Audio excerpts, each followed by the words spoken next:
හාමුදුරුවෝ පුතේ 8 ශ්‍රේණියේ චුම්බක මාතෘකාව යටතේ අපි මේ වෙනකොට මොනවද කතා කරලා තියෙන්නේ? ඒ තමයි චුම්බක ද්‍රව්‍ය පිළිබඳව මම ඔයගලන්ට කියලා දුන්නා. ඒත් එක්කම චුම්බක ද්‍රව පිළිබඳව අපි කතා කරා විවිධ ක්‍රියාකාරකම් වලින්. ඉතින් අද දවස් තුළ මම බලාපොරොත්තු වෙනවා පුතේ මේ චුම්බකයක් ගත්තම මේ චුම්බකයකට කොපමණ දුරක ඉඳගෙන විවිධ දේවල් ආකර්ෂණය කරගැනීමේ හැකියාව තියෙනවා. ඒ කියන්නේ නිකන් අපි හිතුවොතින් දැන් වෙන අපේ ගෙදරම මේසයක් උඩ තියෙන චුම්බකයකට කුස්සියේ තියෙන යකඩනයක් ආකර්ෂණය වෙනවද? නෑ. නේද? එහෙම වෙන්නේ නෑ. චුම්බකයකට යම්කිසි බල ප්‍රදේශයක් තියෙනවා.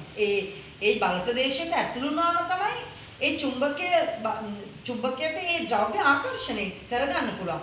ඉතින් මෙන්න මෙයාගේ මේ බල ප්‍රදේශය ගැන තමයි අද දවසේ කතා කරන්න යන්නේ. ඉතින් මේක අපි නිරීක්ෂණය කරමු වීඩියෝ ක්‍රියාකාරකම් කීපයක් ඔස්සේ.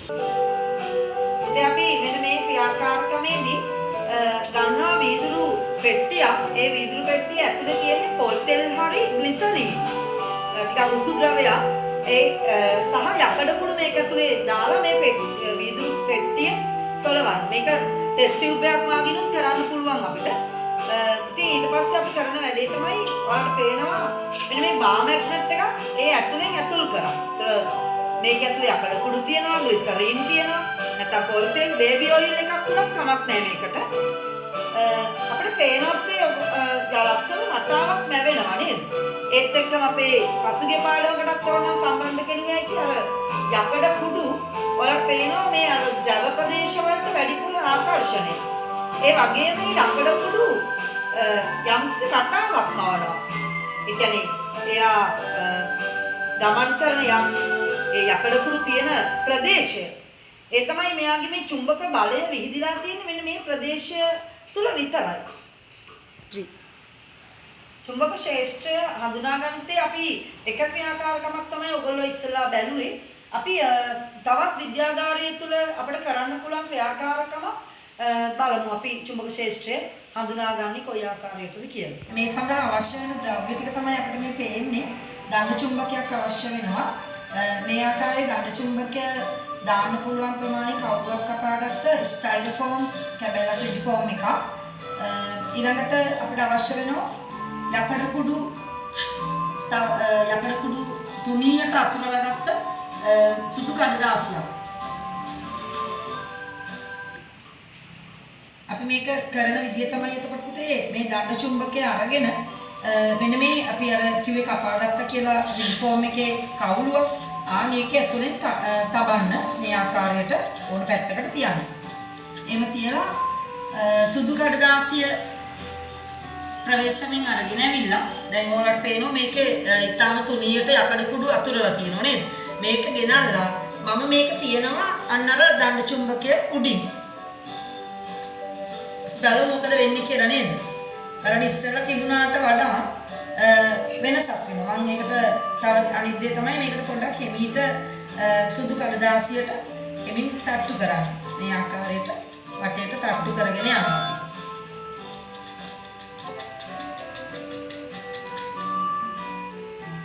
මේ ආකාරයට මෙහෙම තට්ටු කරගෙන යනවා අපි කඩදාසිය වටේට. ඔන්න ඔයාලට ලස්සනට පේනවා යම් රටාවක් නැවිලා තියෙනවා නේද? අර ඉස්සෙල්ලා අපි යකඩ කුඩු කඩදාසිය මත දැම්මා වගේ නෙමෙයි යම් රටාවක්.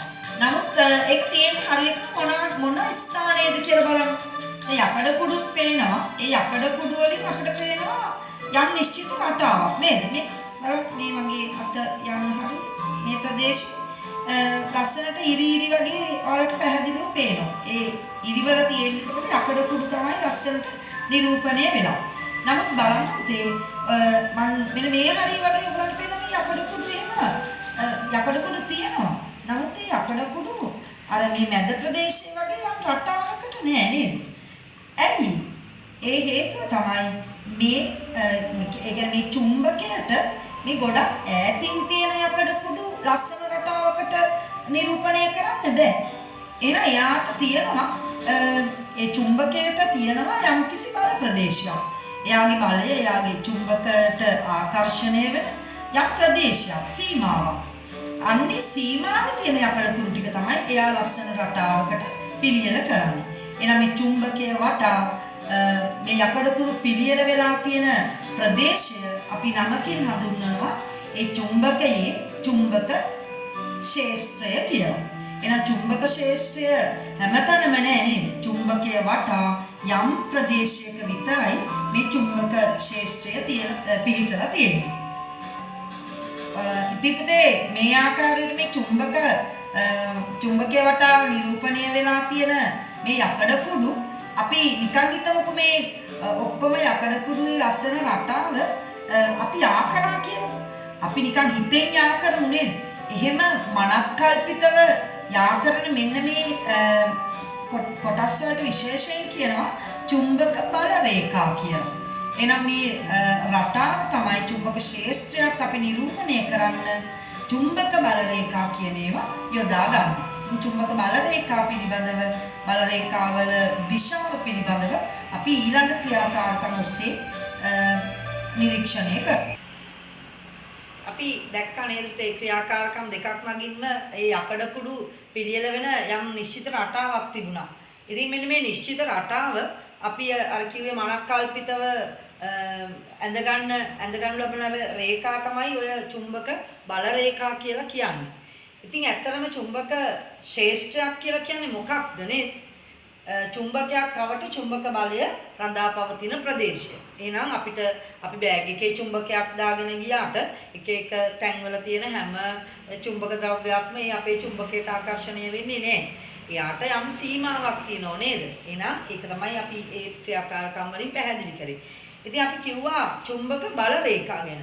උදේ මේ චුම්බක බල රේඛා ඇත්තටම අපිට සාමාන්‍යයෙන් මේ රේඛාවක් විදිහටම පේන්නේ නැහැ.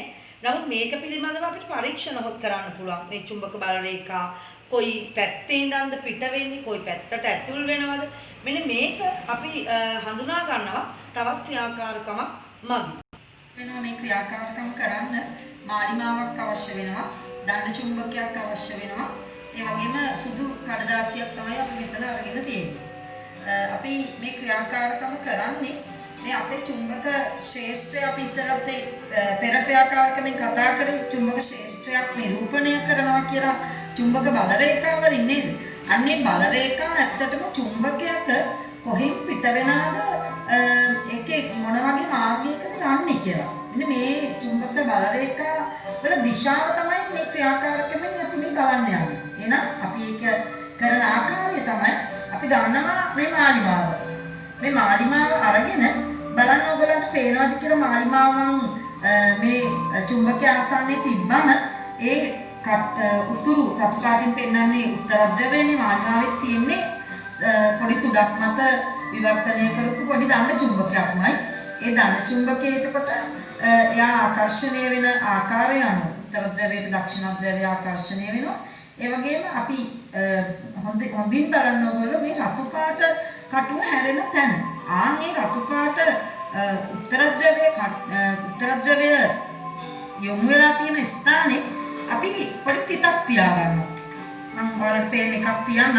මෙන්න මේ ස්ථානයේ තියෙන්නේ නේද? ඔන්නතනින් උන් තිතක් තිබ්බා. ඊට පස්සේ මම මෙයාව තව ටිකක් එහාට අරන් යනවා. බලන්න ඔයාලට පේනවද උත්තර ද්‍රවය හැරුණු පැත්ත? ඉතින් මම එතනක් තිතක් තියාගන්නවා. ඔන්න හොඳ නිරීක්ෂණයක් කරන්න ඒ කටු උත්තර ද්‍රවය හැමතිස්සෙම හැරෙන්නේ කොහොමද නේද? මම තව එහාට ගෙනියනවා. එහෙනම් ඒ කටුව වෙනස් වෙන ආකාරය මාලිමාව හිමීට තියන්න. මෙතන නේද? මෙතනට මෙන්න මෙතනින් මම තිත තියාගන්නම් ඒ උතුරු කටුව හැරිච්ච ස්ථානේ.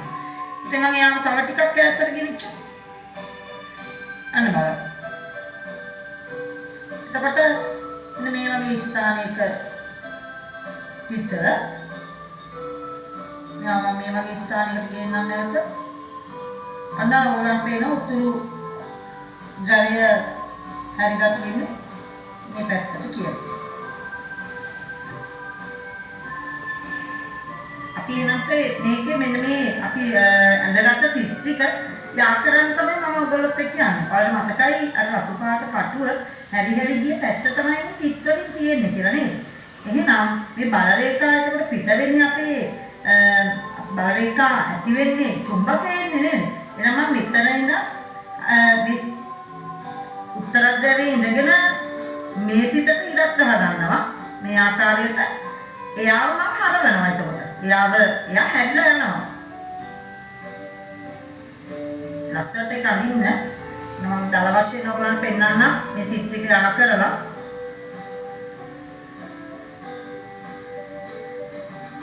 ඔහොම ඇවිල්ලා ආයෙ එන්නේ කොහෙටද? දක්ෂිණද්‍රවයේ පැත්තට. උදේ එතකොට අර රතු පාට මාලිමාවේ උත්තරද්‍රවයේ ගිය දිශාව තමයි ඔයාලට හොඳට මතක තියෙන්න ඕනේ. මම ඒක පේන්න හිතව දානවා. මෙහෙටනේ හැදිලා ගියේ නේද? ඔය ඔහොම. මොන ආකාරයට හිතව දාගෙන යනවා. හරි ඇවිල්ලා ඔන්න. එහෙනම් මොකද්ද මේ නේද? ඔන්න අපිට අනිත් පැත්තත් ගන්න පුළුවන් ওই විදිහටම මාලිමාව හරහා.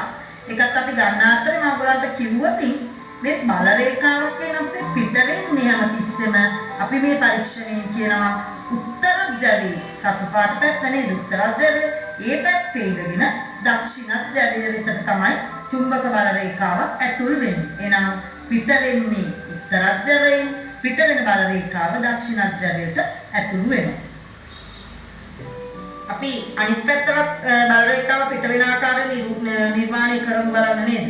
ඔන්න රතු පාට කටුව පැත්තේ දැන් දන්නවනේ මේ තිත තියාගෙන යමු. ඔය ආකාරයට මෙතනින් එන්නේ. මේකෙන් එන්නේ. මේ පැත්තට හැරෙනවා. හරි මම මෙයාට තවදුරටත් මෙහාට කරොත් ඔන්න යා මෙතන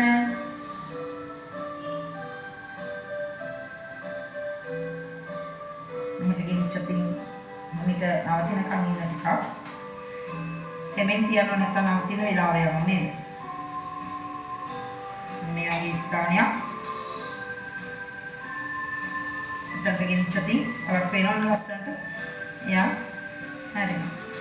ඉතින් කියන්නේ මෙතනින් මේකට ඇතුළු වෙනවා. දැන් අපි ඇඳොත් ඒක මේ ආකාරයට මේකෙන් පිට වෙන බල රේඛාවක් අනිත් උතුරු පැත්තෙන් පිට වෙනවා එහෙනම් මේ තිත් ටික ඔස්සේ ආ කරගෙන යනවා. ඔකට තමයි ඇතුළු වෙන්නේ. එහෙනම් දිශාව දාගෙන යමු එහෙම. ඔය ආකාරයට ක්‍රියාකාරකම් ගොඩක් කරා නේද? එහෙනම් අපි අවසාන නිගමනයකට මේ බලන්නකෝ. ඔයාලා හඳුනාගත්ත දේ තමයි ඔයගලන්ට මේ බෝඩ් එකේ පේන්නේ. ඒ කියන්නේ අපේ චුම්බක බල රේඛා අපි සාමාන්‍යයෙන් ලකුණු කරන්නේ ඔන්න මේ විදිහට. නමුත් ඇත්තටම යකඩ කුඩු හරහාර ඇතිවෙච්ච රටාව තමයි චුම්බක ක්ෂේත්‍රය වෙන්නේ. මේක නිරූපණය කරනවා එනම් උත්තර ද්‍රවයෙන් බල රේඛා පිට වෙනවා. ඔබට පේනවා දක්ෂිණ ද්‍රවයට ඇතුළු වෙනවා. ඒ ක්‍රියාකාරකම් හරහා ඔබ මේ සියලු දේවල් දැක්කා. ඒත් එක්කම මේ චුම්බකය වටා මොනවද එහෙනම් මේ බල රේඛා කියලා අපෙන් ඇහුවොත් මොනවද බල රේඛා? චුම්බකයක් වටා චුම්බක බලය නිරූපණය කිරීම සඳහා යොදා ගන්න අපි හිතින් මවාගත්ත මනක්කල්පිත කියන්නේ ඒක රේඛා තමයි මේ බල රේඛා කියලා කියන්නේ. එහෙනම් ඒත් එක්කම බල රේඛාවල දිශාව පුතේ ඇහුවොත් ඔයගොල්ලන්ගෙන් මතකයි නේද? උත්තර ද්‍රවයේ සිට දක්ෂිණ ද්‍රවයේ දක්වා. අපි යනවා තවත් කොටසක් වෙත. ඒ තමයි අපි ඉස්සෙල්ලා නිරීක්ෂණය කළා චුම්බක එකයි තිබ්බේ අර රිජ් ෆෝම් එක තුල. කියලා යකඩ කුඩු තිබ්බා ඒක උඩින්. ඒතර චුම්බක ශේෂ්ත්‍රය අපි දැක්කා.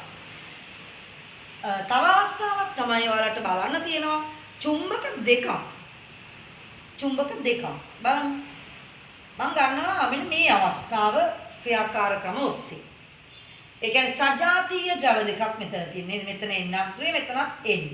අර විදිහටම සජාතීය චුම්බක ද්‍රව දෙකක් අතර අපි මේකට උඩින් යකඩ කුඩු තවරපු කඩදාසියක් තිබ්බොත් මොනවාගේ රටාවක් ලැබෙයිද කියන දේ. නැවතත් දණ්ඩ චුම්බක දෙකක් අවශ්‍ය වෙනවා. ඒ වගේම ඒ දණ්ඩ චුම්බක දෙක දාන්න පුළුවන් ආකාරයට රිජිෆෝම් කැබැල්ලක්. ඒකේ ඔයගලන්ට පේනවා කවුරු දෙකක් මේ ආකාරයට චුම්බකය දාන්න පුළුවන් ප්‍රමාණය කපාගත්තු රිජිෆෝම් කැබැල්ලක් තමයි අවශ්‍ය වෙන්නේ.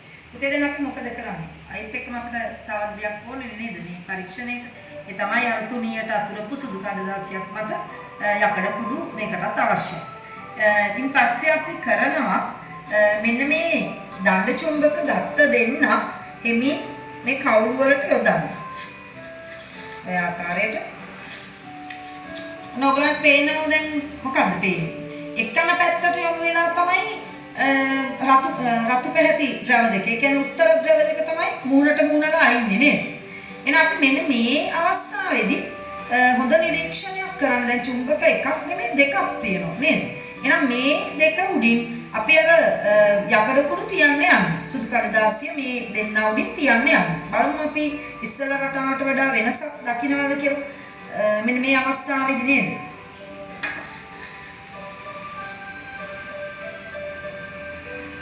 තියලා අර ආකාරයටම අපි සෙමෙන්ට් අට්ටු කරනවා. බලමු රම් රටාවක් මැවීගෙන එනවාද කියලා.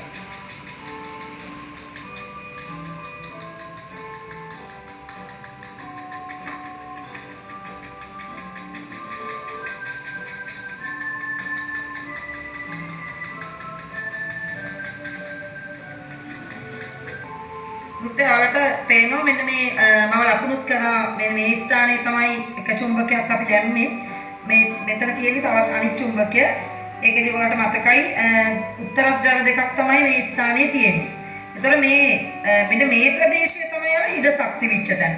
එතන යම් රටාවක් පේන්න ඕනේ. ඒ තමයි ඔයාලට පේනවා මෙන්න මේ චුම්බක බල රේඛා අපි ඉස්සෙල්ලා ක්‍රියාකාරකමෙන් සොයාගත්ත උත්තර ද්‍රවයෙන් පිට වෙනවා පිට වෙලා දක්ෂිණ ද්‍රවයේ පැත්තට ඇතුළු වෙනවා. එතකොට මෙතනදී මේ චුම්බක දෙකෙන්ම මේ බල රේඛා මේ පැත්තට යනවා. මේ ස්ථානයේ මුදුකුලට පේනවා නම් පැහැදිලිව මේ පැත්තට යනවා. ඒ කියන්නේ මෙතන ඉඳන් මෙහෙට එන්නේ නැහැ. හැම බල රේඛාවක්ම හැරිලා යනවා. ඒ ප්‍රදේශය තමයි වෙන මේකේ තියෙන්නේ. අපි ඒක මල්ටිමීඩියා එකෙන් බලමු තවදුරටත්. අපිට පේනවත් මෙන්න මේ රූපය හරහා ඔයාලට මේ වගේ රූපයක් ඔබගේ ප්‍රශ්න පත්‍රයේ එන්න පුළුවන්. එතකොට අපෙන් අහන දේ මොකක්ද? මොකක් වෙන්න පුළුවන්? මෙන්න මෙතන තියෙන ද්‍රවයයි මෙතන තියෙන ද්‍රවයයි මොකක්ද කියලා. බලන්න හොඳට ඔයගලන්ට අඳුර ගන්න පුළුවන්ද කියලා ඒක මේ පේනවා අර අපි ඉස්සලා කරපු ක්‍රියාකාරකමේ වගේම මේ බල රේඛා හැරිලා යනවා. මේ දෙපැත්තට යනවා. මෙහෙන් එන ඒවා මෙහිට එනවා. ඒ කියන්නේ එක જાතිය ද්‍රව දෙකක් මෙතන තියෙන්නේ. විකර්ෂණයක් වෙන්නේ නේද? ඒත් එක්කම අපි බලමු විජාතීය චුම්බක ද්‍රව දෙකක් යෙදුවොත් මේ ආකාරයට මෙහෙම නේ මෙතන S අග්‍රය මෙතන තියෙන්නේ N. ඒ කියන්නේ උත්තර ද්‍රවයකුයි දක්ෂිණ ද්‍රවයක් අතර හිඩසක් තිබ්බොත් චුම්බක බල රේඛා මොන විදියට යයිද නේද? ඒක අපිට හඳුනගන්නේ කොහොමද? අපි අනික් ආකාරය තමයි මේ ද්‍රව දෙක අපි විරුද්ධ අතට යොදලා තියෙන අවස්ථාවේදී මෙන්න මේ ප්‍රදේශය බලන්න ඔයගලන්ට පේනවා මේ හිඩස මේ චුම්බක දෙක අතර හිඩස තුලදී බල රේඛා වීදිලා තියෙන ආකාරය නේද? මේ පිටරයක හැඩයක් වගේ ඔයගලන්ට පේනවා. අර ඉස්සෙල්ල එකේ නම් දෙපැත්තට හැරිලා ගියා. දෙපැත්තට නේද? N තියෙද්දි හැරිලා ගියා. නමුත් මෙතනදී ඔයගලන්ට පේනවා N වල ඉඳන් S ට යනවා. මෙහෙමනේ. මේ ආකාරයේ රවුමට තියෙනවා. සමහර ඒවා මෙතනින් පිට වෙලා ගිහින් මේ පැත්තට යනවා. මේ පැත්තට යනවා. ඒ ආකාරයට තමයි අපිට මේක දකින්න ලැබෙන්නේ. එහෙනම් ඔය ඒ රූප දෙකම ගොඩක් වෙලාවට ඔයගලන්ට විභාගෙදී ප්‍රශ්න පත්‍රයේ එන්න පුළුවන් අවස්ථා දෙකක්. මේ මැද ප්‍රදේශයෙන් ඔබ ඒක හඳුනා ගන්න අවශ්‍යයි. විජාතීය චුම්බක ද්‍රව අතරේ දැක්කා නේද? අපි සජාතීය චුම්බක ද්‍රව දෙකක් අතරේ කොහොමද චුම්බක ක්ෂේත්‍රයක් පුතේ හැදෙන්නේ කියලා යකඩ කුඩුත් එක්ක. ඉතින් මම හිතුවා ඔයගලන්ට මේ දෙකම නැවත සංසන්දනාත්මකව යන්න අර මේ ඔයාලා කරපු ඉස්සල ක්‍රියාකාරකම් දෙකම එකම ස්ථානයකට බලන්න පැහැදිලිද කියලා. සජාතීය චුම්බක ද්‍රව දෙකක් කියලා කියන්නේ එක જાතියක එක්කෝ SS වෙන්න පුළුවන් එක්කෝ NN වෙන්න පුළුවන්. මෙතන අපි ගත්තොත් අපි කරපු පරීක්ෂණේ NN නේද? ඒ කියන්නේ බල රේඛා පිට වෙලා යනවා. එතන මැද යම්කිසි රටාවක් තියෙනවා. ඒ කියන්නේ හිඩසක් වගේ. බල රේඛා එනවා N වලින් යනවා. වටේට යනවා. මෙයක් මෙහෙට යනවා. මෙයක් මෙහෙට යනවා. නමුත් මෙතනදී අපි මේ පැත්ත හිතමු N කියලා, මේ පැත්ත S කියලා. විජාතීය අවස්ථාව. එතෙන්දී මොකද වෙන්නේ? N සිට S දක්වා බල රේඛා යනවා. මෙහෙම. පුතේ මෙතන ඉඳන් මෙහෙට එන්නත් පුළුවන්. එතකොට මේ හැඩය මෙතන තියෙනවා මේ රූප දෙකේ වෙනස ඔබ හොඳින් මතක තියාගන්න ඕනේ. මෙතන එන්නම් මෙතන ඉඳන් මේ පැත්තට S වලට එනවා. ඒක තමයි මේ මැද ප්‍රදේශයේ අපිට පෙන්නන්නේ. ඒ වගේම මෙතන N වලින් පිට වෙන බල රේඛාව එයාගේ අනිත් පැත්තට යන්නත් පුළුවන්. එයාගේ S කියන ද්‍රවයට. ඒ කියන්නේ මෙතනින් මෙහෙට හැරිලත් යනවා. මෙතනින් මෙහෙටත් එන්න පුළුවන්. ඔහොම. මෙතන S මේ දෙන්න අතරින් S. මෙහෙම එන්න පුළුවන්. මේ පැත්තට යන්නත් පුළුවන්. අර පැත්තේ ඉඳන් එන ඒවා මෙහෙට ඇතුළු වෙන්නත් පුළුවන්. කොහොම හරි ඔයගොල්ලෝ රටාව ලස්සනට හදාගන්න. එතකොට ඔන්න චුම්බක ද්‍රව දෙකක් අතරදී බල ශ්‍රේෂ්ඨ තමයි ඇති වෙන ආකාරය ඔය. ඉතින් දරුවනේ බලන්න අපි යනවා තව උපකරණයක් වෙත. මොකද්ද පුතේ? අපි මේ වෙනකොට මෙයාව අඳුරනවා නේද? මාලිමාව. මොකටද මාලිමාවක් අවශ්‍ය වෙන්නේ? ඔයාලා මට කියයි දිශාව සොයාගන්න. ඇත්තටම මාලිමාවකින් හොයාගන්න දිශාව තමයි පුතේ උතුරු දිශාව. ඒ කොහොමද? මේ මාලිමාවක් හදලා තියෙන්නේ. ඔයගොල්ලන්ට මම ඉස්සෙල්ලා ක්‍රියාකාරකම් වලදීත් කිව්වා. පොඩි තුඩක් මත දණ්ඩ චුම්බක කෑල්ලක් තමයි රඳවලා තියෙන්නේ. ඉතින් එයා අපේ පෘථුවියේ දිශාව පෙන්වන මොන දිශාවද පෙන්වන්නේ? චුම්බක කියන්නේ අපි මාලිමාවක් යම්සි පෘෂ්ඨයක තිබුවොත් ඒක හැරෙන්නේ මෙන්න මේ රතු පාට කටුව දර්ශකය ඒ හැරෙන පැත්ත තමයි පුතේ උතුරු දිශාව වෙන්නේ. අනිත් දිශා ටික එතකොට ලකුණු කරලා තියෙනවා. නමුත් අපි ඒකත් ගන්න විදියක් තියෙනවා. හැබැයි මම ඒකත් චුට්ටක් වලට පැහැදිලි කරන්නම්.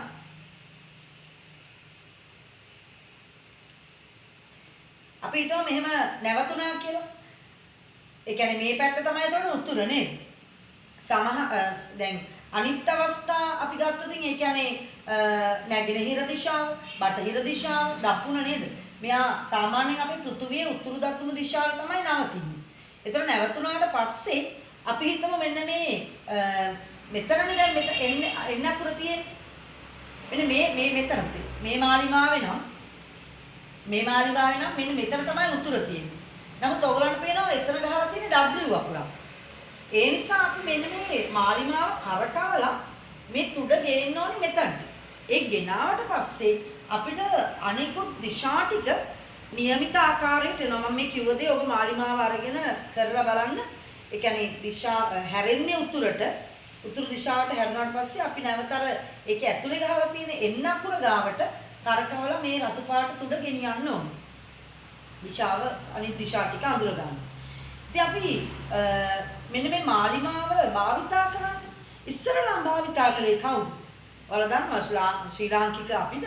නෑ චීන ජාතිකයෝ උතේ. මෙයාලගේ නිර්මාණයක් දිශාව අඳුර ගන්න.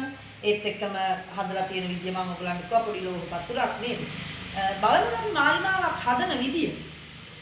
නිසා බලන්න චුම්බකයක් භාවිතා කරලා මාලිමාවක් හදන්නේ කොහොමද කියලා.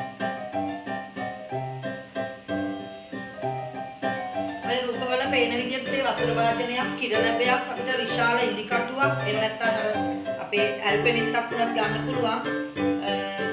අපි බලමු වලට පේන පේපර් කටර් එකක් හරහා කිරලැබ මූඩියක් කපා ගන්නවා පොඩි පෙත්තක්. ඒක කපාගෙන ওই විදිහට සලකුණු කරගන්න පුළුවන් අපිට. දිශා ටික ඒ පේන්නේ යතුරු කටුවක් නේද? ඒ කටුව එකේ කොටසක් ගත්තාම ඇති. එහෙම ඕක නැත්තම් මම ඒකක විශාල ඉදි කටුවක් ගන්න කියලා. අපි ඒක ඔය පිහිතුඩක් වෙන්න පිහියක් වෙන්න පුළුවන්. නැත්තම් ඔයාලගේ පොතේ තියෙන විදිහට හොඳයි චුම්බකයක් මගින් පිරිමැදීම. එම කරලා මේ ආකාරයට ඇතුල් කරනවා. ඊට පස්සේ අර කලින් දවසක අපි කළා මේ වගේ ක්‍රියාකාරකමක් නේද? වතුරේ පා කරන්න මේක කිරලැබය. එහෙම පා කරාම ඔයාලට පේනවා ඔක හිමීට නිශ්චල වෙනවා. කොයි පැත්තට හැරිලාද නිශ්චල වෙන්නේ? අපේ පෘථුවියේ උතුරු දිශාවට හැරිලා. ඉතින් එතෙන්දී උතුරු දිශාවට හැරෙන පැත්තේ මේ තුඩ මෙන්න මෙතන ඔයාලට ඕනම් පුළුවන් රතු පාට තීන්ත වලින් ඒක මාක් කරගන්න. එතකොට ඒ තුඩ පැත්ත තමයි උතුරු දිශාව හංගවන්නේ. මේක අපි ඕන තැනක ගිහිල්ලා එතකොට තිබ්බම මෙයා මාලිමාවක් ආකාරයට ක්‍රියා කරන අවස්ථාව. ඔම සරල මාලිමාවක් ඔයාලට නිවසේ ඉඳන් හදා ගන්න පුළුවන්. ඉතින් අද දවසේ ඔයාලත් එක්ක මම කතා කරත් ඒ චුම්බක ශාස්ත්‍රය ගැන, ඒ වගේම මාලිමාවක් පිළිබඳව, එයා හදන ආකාර පිළිබඳව. ඊළඟ දවසේ අපි කතා කරන මාතෘකාව දන්නව නේද? ඒ තමයි භූචුම්බකත්වයේ අපේ පෘථුවිය ගැන කතා කරනවා. ඉතින් භූචුම්බකත්වයෙන් හම්බ වෙනකන් අද දවසේ අපි සමුගමු. ආයුබෝවන්.